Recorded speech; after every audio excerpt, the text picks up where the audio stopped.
Hello hi అందరికీ welcome back to touch of Telugu taste. ఈరోజు మన కిచెన్లో హెల్దీ రెసిపీ అండి. డయాబెటీస్ ఉన్నవాళ్ళు ఈ యొక్క పెసరట్టును తింటే వాళ్ళ యొక్క షుగర్ కంట్రోల్లో ఉంటుంది. హెల్దీ ప్రోటీన్ ఫుడ్ అండి. సో ఇప్పుడు దీన్ని ఏ విధంగా తయారు చేయాలో ముందుగా తెలుసుకుందాం. ముందు రోజు రాత్రే పెసలు నానబెట్టుకోవాలండి. పొట్టు తీయకుండా నానబెట్టాలి. తర్వాత కొంచెం రైసు,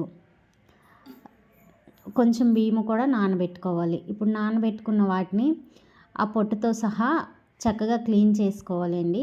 క్లీన్ చేసి మిక్సీ జార్ తీసుకొని మనం నానబెట్టుకున్న పెసలు, బియ్యం ఈ రెండు కూడా కలిపి అందులో కొంచెం వెల్లుల్లి, పచ్చిమిర్చి, అల్లం ఇవన్నీ వేసి కొంచెం చక్కగా గ్రైండ్ చేసుకోవాలి. ఇప్పుడు గ్రైండ్ చేసుకున్న ఈ యొక్క మిశ్రమాన్ని పక్కన పెట్టుకోవాలి. రుచికి సరిపడా సాల్ట్ వేసి, మరి మనం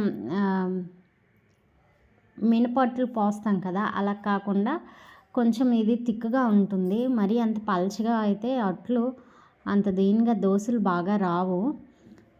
సో మనం కొంచెం ముద్దగానే ప్రిపేర్ చేసుకోవాలి.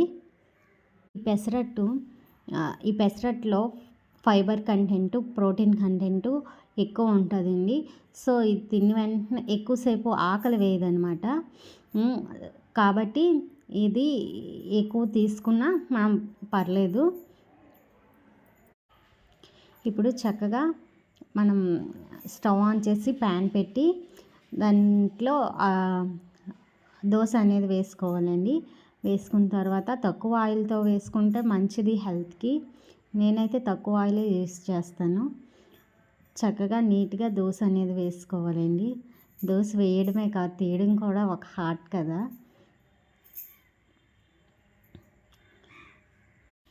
ఈ పెసరట్లో తక్కువ క్యాలరీ ఉండడంతో దీన్ని వెయిట్ లాస్లో కూడా ఉపయోగిస్తారండి. డైజెషన్ సిస్టమ్ కూడా చాలా బాగుంటుంది పెసరట్టు తినడం వలన. ఈ పెసరట్టే కాకుండా మొలకలు కూడా తినొచ్చండి. మొలకలు తినడం వలన ఇంకా హెల్దీ ఫుడ్ అండి. సో ముందు రోజు రాత్రి ఈ విధంగా నానబెట్టుకొని అందులో కొంచెం కవర్ చేసి పెడితే త్వరగా మొలకలు వచ్చేస్తాయి. ఈసారి ఆ వీడియో కావాలంటే నేను మీకు తప్పకుండా చూపిస్తాను. మొలకలు అయితే మాత్రం చక్కగా ఫామ్ అవుతాయి. ఉదయాన్నే బ్రేక్ఫాస్ట్గా కానీ లేదా నైట్కి డిన్నర్కి కానీ ఈ పెసరట్టు అనేది చాలా బాగుంటుందండి. నైట్ డిన్నర్ ప్రిఫర్ చేసే కంటే మార్నింగ్ బ్రేక్ఫాస్ట్ తీసుకుంటేనే మంచి హెల్తీగా ఉంటుందండి. నైట్ డిన్నర్ అయితే కొంచెం డైజెషన్కి ప్రాబ్లం అవుతుంది. సో నేను పెసరట్టుతో అందరూ అల్లం చట్నీ తయారు చేస్తారు, కానీ నేను డిఫరెంట్గా ఉండాలని పల్లి చట్నీ చేశానండి. ఈ యొక్క శనక్కాయలు మా ఇంట్లోనే పండినవి. సో పిక్కలు ఎప్పటికప్పుడే ప్రిపేర్ చేసుకుంటామండి, మేము స్టోర్ చేసుకోము. పల్లీ చట్నీకి పల్లీలు వలుచుకొని చక్కగా కొబ్బరి ముక్కలు కూడా కొంచెం డీప్ ఫ్రై కాకుండా, ఆయిల్లో కాకుండా నార్మల్ ఫ్రై చేసి మిక్సీ జార్లో పల్లీలు, కొబ్బరికాయ వేసి కొంచెం గ్రైండ్ చేయాలి. అందులో కూడా అల్లం వెల్లుల్లి పచ్చిమిర్చి వేసి చక్కగా గ్రైండ్ చేసుకోవాలి. మీ రుచికి తగ్గట్టు ఉప్పు, జీలకర్ర కూడా వేసి చక్కగా గ్రైండ్ చేసుకోవాలండి. గ్రైండ్ చేసుకున్న ఈ పల్లి చట్నీని పెసరట్టుతో తింటే చాలా బాగుంటుంది. ఈ పెసరట్టుకి ఫెర్మెంటేషన్ అవసరం ఉండదండి. సో అప్పటికప్పుడే మనం ప్రిపేర్ చేసుకోవచ్చు. పెసరట్టుని చాలా చోట్ల ప్రోటీన్ దోశ కూడా అని అంటారండి. సో మీరు కూడా తప్పకుండా ఈ యొక్క పెసరట్టుని ట్రై చేయండి.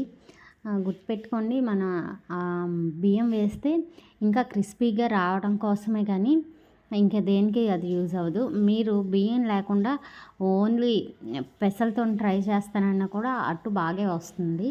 ఈ దోశ అనేది బాగా వస్తుంది. ఒకసారి ట్రై చేయండి. Thank you for watching. Subscribe to touch of Telugu taste. ఈ యొక్క రెసిపీ కనుక మీకు నచ్చినట్లయితే మీ ఫ్రెండ్స్ అండ్ ఫ్యామిలీకి షేర్ చేయండి, లైక్ చేయండి, సబ్స్క్రైబ్ చేయండి.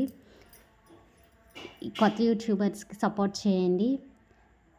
Thank you for watching. మీరు కూడా ఈ ప్రోటీన్ దోశని తప్పకుండా ట్రై చేస్తారని ఆశిస్తున్నాను. ఇలాంటి రుచికరమైన వీడియోస్ కోసం మన ఛానల్ని సబ్స్క్రైబ్ చేయండి, లైక్ చేయండి, షేర్ చేయండి. Once again thank you for watching.